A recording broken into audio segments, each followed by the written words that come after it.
Check this out.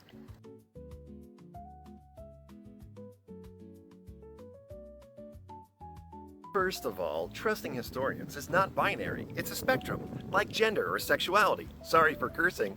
Let me tell you what I mean. Growing up in the United States as a child, one thing that I learned about George Washington is that he cut down the cherry tree, and when confronted, he said, "I cannot tell a lie. I did cut it down." Whoopsie. Turns out that never happened. That was just a story told to bolster the honesty and integrity of our first president. Now, does that mean that I should not trust any historian that has claimed that George Washington actually cut down the tree and said those words? I mean, maybe a little, but I'm not that worried about it. Now, wait a second. Doesn't that make you, an atheist who doubts the history of Jesus, a hypocrite?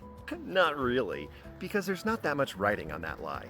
My family won't disown me if I don't believe that George Washington cut down that tree, but they sure will if I don't believe Jesus rose from the dead. Followers of George Washington won't threaten me with eternal damnation if I don't follow him. Well, some of them might. And then there's the question of feasibility. Cutting down the cherry tree is not some supernatural event. It doesn't require me to suspend my knowledge in the laws of biology, physics, and thermodynamics, like the resurrection. So my trust in those types of claims are naturally going to be much higher than a cherry tree.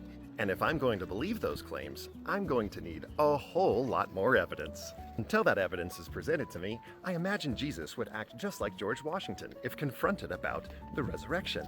Jesus, did you resurrect? I cannot tell a lie. I did not. Now that's an honest candidate I would vote for.